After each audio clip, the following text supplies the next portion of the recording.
জুলাই জাতীয় সনদ 2025 এটি বাস্তবায়ন করেছে। তার মধ্যে অনেকগুলো ভুল আমরা পরিলক্ষিত করেছি। সবচেয়ে বড় ভুল যেটা আমাদের কাছে মনে হচ্ছে সেটা হচ্ছে বাংলাদেশের ইতিহাসকে বিকৃতি করা। আপনারা দেখবেন জুলাই জাতীয় সনদের প্রথম পৃষ্ঠায় যেই পটভূমি রয়েছে সেই পটভূমিতে আমরা দেখতে পেয়েছি আমাদের যে মহান মুক্তিযুদ্ধ 1971 সালে বাংলাদেশে যেটি আমরা একটি স্বাধীন ভূখণ্ড পেয়েছি, সেই ইতিহাসকে বিকৃতভাবে তুলে ধরা হয়েছে। আমরা যেই বৈষম্যের বিরুদ্ধে লড়াই করেছি, বৈষম্য নিরসনের জন্য 2024-এ আমরা গণ অভ্যুত্থান সংগঠিত করেছি, সেই বৈষম্যই আবার কোনো না কোনোভাবে আমাদেরকে জেঁকে বসেছে। আপনারা সেখানে দেখতে পারেন আমরা স্পষ্টত যা লেখা আছে সেটা উল্লেখ করে আপনাদেরকে একটু পড়ে শোনাচ্ছি সাংবাদিক ভাইদেরকে। পটভূমির দ্বিতীয় প্যারাতে দেখবেন উল্লেখ আছে 1971 সালের 25শে মার্চ কালোরাতে হানাদার বাহিনী, এখানটায় কোট করে না, হানাদার বাহিনী শুধু লেখা, কোন হানাদার বাহিনী সেটা লেখা নাই, পাকিস্তানি হানাদার বাহিনী স্পষ্টতই লিখতে হবে। কারণ আমাদের বাংলাদেশের যুদ্ধ হয়েছিল পাকিস্তান হানাদার বাহিনীর বিরুদ্ধে, অন্য কোনো হানাদার বাহিনী না। এটা হইতে পারে ফ্রান্সের হানাদার বাহিনী, হইতে পারে আমেরিকার হানাদার বাহিনী, হইতে পারে, কিন্তু আমরা যুদ্ধ করেছি পাকিস্তানি হানাদার বাহিনী, সেই কথাটা এখানে উল্লেখ নাই। যে হানাদার বাহিনী তৎকালীন পূর্ব পাকিস্তানের নিরীহ জনগণের উপর বর্বরোচিত গণহত্যা শুরু করলে পরদিন 26শে মার্চ বাংলাদেশের স্বাধীনতা ঘোষণার পরিণতিতে রক্তক্ষয়ী মুক্তিযুদ্ধের মাধ্যমে এই স্বাধীন দেশের অভ্যুদয় ঘটে। বাংলাদেশের মুক্তিযুদ্ধের ইতিহাস কি এতটুকুই? এই এক লাইনের মধ্যেই কি সীমাবদ্ধ ছিল বাংলাদেশের মুক্তিযুদ্ধ? কখনোই না। এখানে আমরা আবেদন জানিয়েছি বর্তমান সরকারের কাছে। সংশোধিত অংশটা এখন পড়ে শোনাচ্ছে আপনাদেরকে। 1971 সালের 25শে মার্চ কালো রাতে পাকিস্তানি পাক হানাদার বাহিনী, আল বদর, আল শামস রাজাকার বাহিনী তৎকালীন পূর্ব পাকিস্তান বর্তমান বাংলাদেশে নিরীহ জনগণের উপর বর্বরচিত গণহত্যা শুরু করে, যার পরিপ্রেক্ষিতে পরদিন 26শে মার্চ কালুরঘাট বেতার কেন্দ্রে মেজর জিয়াউর রহমানের মাধ্যমে বাংলাদেশের স্বাধীনতা ঘোষণার পরিণতিতে 9 মাস রক্তক্ষয়ী মুক্তিযুদ্ধের মাধ্যমে 30 লক্ষ শহীদ এবং 2 লক্ষ মা বোনের সম্ভ্রম আত্মত্যাগের মাধ্যমে স্বাধীন ভূখণ্ড বাংলাদেশ গঠিত হয়। এই কথাটা অবশ্যই, এই ইতিহাসটা সম্পূর্ণভাবে লিপিবদ্ধ করতে হবে। এই জুলাই জাতীয় সনদ 1 বছর 2 বছরের জন্য না, এটি আমাদের 2000 ভাইয়ের রক্তের বিনিময়ে অর্জিত হয়েছে। হাজারো ভাইয়ের অঙ্গহানি, কারো চোখ গেছে, কারো পা গেছে, কারো হাত গেছে। তার পরিপ্রেক্ষিতে কিন্তু আমরা বৈষম্য নিরসন করে আমরা যারা রয়েছি জেল খেটেছি, দিনের পর দিন আমাদের পরিবার জানতো না যে আমরা জেলে রয়েছি। তারা জানতো আমরা হয় মারা গেছি, কোথাও খুন হয়েছি, না হলে আমাদেরকে রাষ্ট্রীয় বাহিনী গুম করে রেখেছে। সেই জায়গা থেকে আমরা বলতে চাই যে রাষ্ট্রের এখন সময় এসেছে।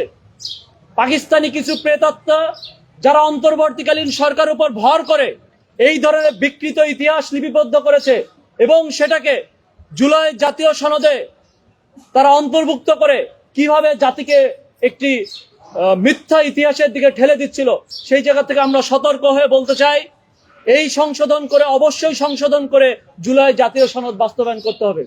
জুলাই জাতীয় সনদের যে ধারাগুলা, যে আইন এবং প্রজ্ঞাপন নিয়ে রাজনৈতিক দলের মতবিরোধ রয়েছে, আমরা চাই সেটি জাতীয় সংসদে সরকারি দল এবং বিরোধী দল তারা আলোচনার মাধ্যমে সেটি সমাধান করবে। কিন্তু ইতিহাস নিয়ে কোনো ধরনের বিকৃতি করা চলবে না। ইতিহাসটা আগামী 100 বছরের প্রজন্মকে জানতে হবে।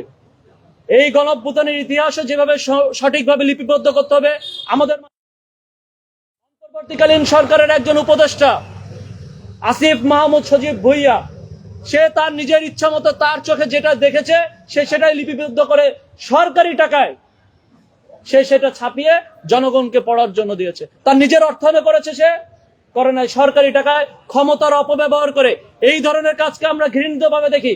জুলাইয়ের একজন স্টেক হোল্ডার হয়ে সে যখন জুলাইয়ের আন্দোলনকারী হয়ে সরকারে গিয়েছে, অন্তর্বর্তীকালীন সরকারে ছিল, তার অবশ্যই উচিত ছিল ছাত্রদের পক্ষে, জনগণের পক্ষে কথা বলা। কিন্তু সে নিজের স্বার্থ হাসিলের জন্য, নিজের নাম ফুটানোর জন্য সে এই ধরনের বিরোধী একটি কাজ করেছে, যেটি তার পদে থাকা অবস্থায় পদের অপব্যবহার, যেটা বলে ক্ষমতার অপব্যবহার বলি আমরা, সেই ধরনের কাজ করেছে। এই কাজকে আমরা ঘৃণিতভাবে দেখি। এই কারণে এই সরকারের কাছে আমরা আরেকটি আবেদন দিয়েছি, যেটা হচ্ছে সাংস্কৃতিক মন্ত্রণালয়, যে জুলাইয়ের পূর্ণাঙ্গ ইতিহাস লিপিবদ্ধ করতে হবে। এবং শুধু একজনের না, জুলাইয়ের বুদ্ধিজীবী, জুলাইয়ের রাজনীতিক যারা রয়েছেন, সরকারি দল, বিরোধী দল এবং আম জনগণ যারা বিভিন্ন জেলায়, উপজেলায় আন্দোলনকে সংগঠিত করেছে, তাদের ছবি, ভিডিও মিডিয়াতে রয়েছে। কবি, লেখক, সাহিত্যিক সবার কাছ থেকে গল্প নিয়ে একটি পূর্ণাঙ্গ বই আকারে লিপিবদ্ধ করার জন্য আমরা আবেদন জানিয়েছি। যারা রাজবন্দী ছিল তাদের কাছ থেকেও তাদের গল্পগুলো নিতে হবে। এইভাবে করে এই জুলাইকে আগামী প্রজন্মের জন্য একটি অনুকরণীয় এবং বিপ্লবীর যেই চেতনা, সেই চেতনা বাস্তবায়নের জন্যই এই লিপিবদ্ধ করতে হবে। জুলাই জাদুঘরে আমরা দেখতে পাচ্ছি যে জুলাই জাদুঘর যেটা করা হয়েছিল, সেটা বলছিল অন্তর্বর্তীকালীন সরকারের শেষ সময় সেটি চালু করে দিবে। এখনো পর্যন্ত এটি জনগণের জন্য খুলে দিতে পারে নাই। এটি অন্তর্বর্তীকালীন সরকারের অনেক বড় ব্যর্থতা। যদি অন্তর্বর্তীকালীন সরকারের বলতে হয়, তাহলে এখন অনেক ব্যর্থতায় চলে আসছে। কিছুদিন আগে আমরা দেখছি এখন মিডিয়াতে ঘুরে বেড়াচ্ছে, যাকে আমরা সম্মান দিয়ে বসিয়েছিলাম, নোবেল বিজয়ী ডক্টর মোহাম্মদ ইউনূস, তাকে সারা বাংলাদেশের জনগণ সম্মান করে বসিয়েছিল। কিন্তু এই যে বর্তমান সময়ে তেলের সংকট, একটা নির্বাচিত সরকার মাত্র 1 মাস ক্ষমতায় বসছে, তাকেই সবাই দোষ দিচ্ছে। কেন সে তেল আনতে পারতেছে না, তেলের মজুদ কেন সে আগে করে রাখলো না? সেই সরকার কি আগামী 1 বছর আগে কি ক্ষমতায় ছিল? তাকে কেন আমি ধরতে যাচ্ছি?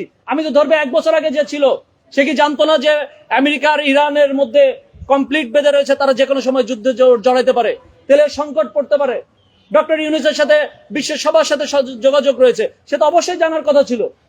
তাহলে সে কেন তেল বাংলাদেশে এক্সট্রা মজুত করে রাখলো না, অতিরিক্ত মজুত করে রাখলো না? সে যদি 1 লাখ ব্যারেল তেল বাংলাদেশের জন্য অর্ডার দিয়ে রাখতো, আনায় না রাখুক, অর্ডার দিয়ে রাখতো, তাও বুঝতাম যে না, সে দিয়ে রাখছে, যে দেশের জন্য ভাবনা চিন্তা করছে। পক্ষান্তর আমরা দেখতে পাচ্ছি তার নামে বা তার নামের সাথে জড়িত যেসব কোম্পানি রয়েছে, সেসব কোম্পানির নামে কিছু ট্যাক্স মওকুফ করে নিয়েছে, নতুন করে কিছু লাইসেন্স করেছে, নতুন করে কিছু ব্যবসা প্রতিষ্ঠান করেছে। এই যে এইভাবে করে নিজের স্বার্থ হাসিল করছে, যেই যখন ক্ষমতায় গেছে সেই রাবণ হয়ে গেছে।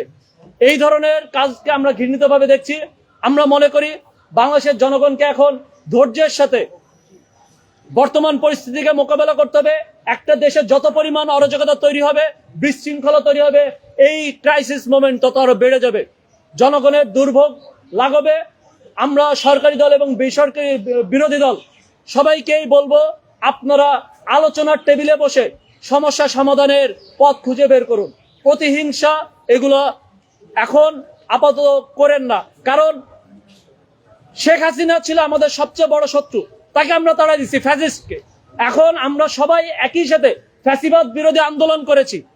এই সরকারি দল, বিরোধী দল সবাই কিন্তু ফ্যাসিবাদ বিরোধী আন্দোলন করেছিলাম, স্বৈরাচারের বিরুদ্ধে, ফ্যাসিস্টের বিরুদ্ধে। তাহলে এখন নিজেরা যখন আমরা নিজেদের বিরুদ্ধে আবার আন্দোলন করব, তখন আসলেই ক্ষতিগ্রস্ত হবে দেশের জনগণ, বাংলাদেশ, এবং লাভবান হবে যারা এই বাংলাদেশের বিপক্ষে যারা অবস্থান নিয়েছিল, ওই ফ্যাসিবাদীরাই, তারাই লাভবান হবে। ধন্যবাদ। আজকে সংবাদ সম্মেলন এখানেই। আমরা সর্বশেষ আরেকটা কথা বলতে চাই, দুঃখিত আমি শেষ করে দিচ্ছিলাম, তার মাঝখানে একটু কথা বলে দিই। সেটা হচ্ছে জুলাই রাজবন্দীদের পক্ষ থেকে আমরা আবেদন করেছিলাম আইন মন্ত্রণালয়, অন্তর্বর্তীকালীন সরকারের সময়, যে দায় মুক্তি আইন বাস্তবায়ন করতে হবে। এই জুলাই যারা যতক্ষণ স্টেক হোল্ডার আছে, মানে শহীদ পরিবার, আহত, রাজবন্দী, সবাই যাতে দায় মুক্তি পায় আন্দোলনে, এটার পূর্বের ইতিহাস রয়েছে এবং বিশ্বের সারা দেশে যখনই কোথাও